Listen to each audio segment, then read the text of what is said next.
What's up, everybody, wherever you may be in life's journey? I'm glad that I get to be here with you and that you are here on this earth. So this is the third Sunday of Easter. And for me, these readings are all about Peter. This is all about Peter and the lesson that Peter has to show us in great contrast to Judas. So it's actually amazing if you think about it, how aligned or how parallel the journeys of Judas and Peter are. Both were personally called by Jesus. Both were chosen from a large group of people to be among the 12. Both were given specific roles within the context of the 12. Both of them tried to convince Jesus not to take on the cross.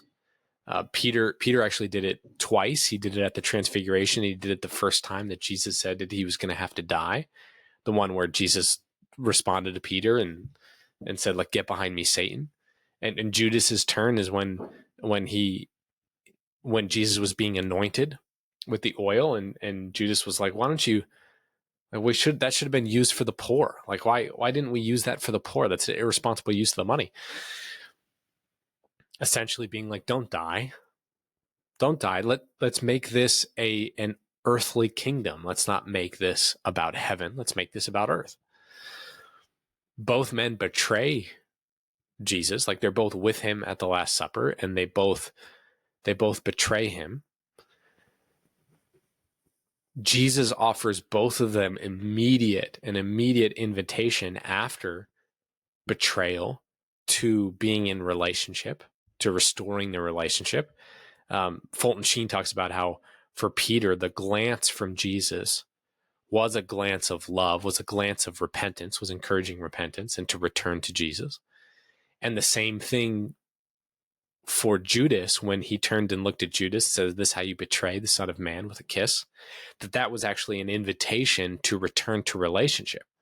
It wasn't a condemnation. It wasn't a shameful comment or a comment to induce shame. It was a comment to provoke a return. Both men left Jesus. Both men ran away. And then that's where the line breaks. Everything that happens after that is different between Judas and Peter. Judas turns to the Sadducees and the Pharisees for redemption. He's like, we call this in the psychological space, it's called like the undoing mechanism. He's like, let me go undo this. I feel guilt, so let me go undo this. I'm going to give the money back, and that'll make everything better. And this is what he decides to do. It's like, I'm going to give the money back. I'm going to make everything better. Obviously, it doesn't work. He still doesn't return to Jesus. Instead, he falls to despair, and he ends his own life. Peter, on the other hand, Peter is sad. Peter is afraid. Peter is uncertain. But the moment Mary Magdalene is like, the tomb is empty, Peter runs. He runs to find Jesus.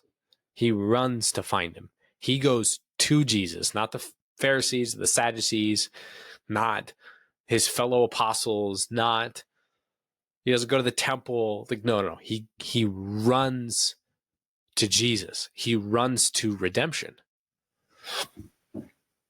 And then there's a number of group encounters that happens of Jesus appearing to everyone.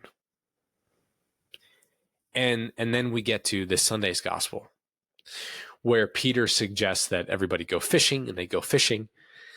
And then John realizes it's like on the shore is Jesus. And he says, it is the Lord. And they're only about 100 yards away, and it is probably ultimately faster to take the boat to the shore. But in his urgency, in his, I can't wait a single second longer to be separated from the Lord, to not be in right relationship, to not be in a state of peaceful redemption with the Lord, I am going to tuck my shirt in, jump in the water, and basically get there the same time as the boat and sit there sopping wet next to Jesus. And Jesus turns to him and is like, okay, let's have a moment together. Let's just have a me and you moment. Let's just have a me and you experience. And this is the whole, like, do you love me? Do you love me? Do you love me? And Peter, for the 3 denials, reaffirming his love for Jesus. I love you. I love you. I love you. And he does this with his actions too. Like, he runs to the tomb. He stays where Jesus tells him to stay, and he shows up. Like, he's there. He's not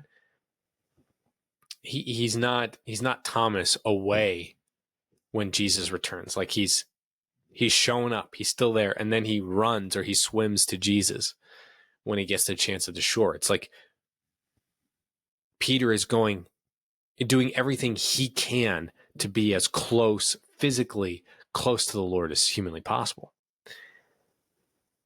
And the Lord returns he and Peter to right relationship.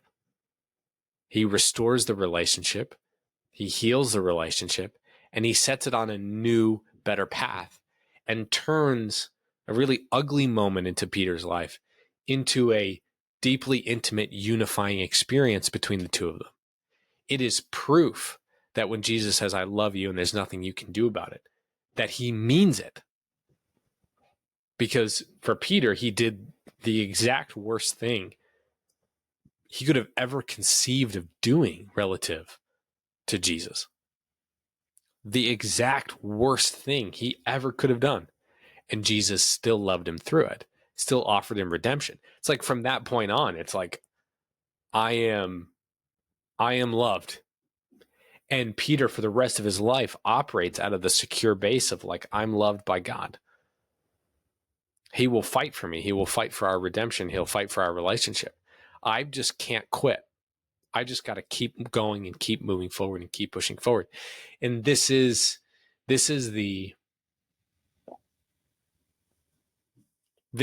integral lesson to the spiritual life. This is an integral lesson to having a healthy and fruitful relationship with the Lord. He wants to prove to you and me that we're loved and there's nothing we can do about it. And our role is to run to him at every turn, at every chance that we can get. And he will take care of the rest. So wherever you are in your journey, whatever you're holding on to, whatever you're carrying with you that feels burdensome, or that feels like is unredeemable, or that you can't move beyond, like, that is the impetus for you. If you follow Peter, that is the impetus for you to run to Jesus, run to him, not from him. And I hope that you do that this Sunday. I hope that you do that. May God bless you, and may you always remember that you were made to do hard things.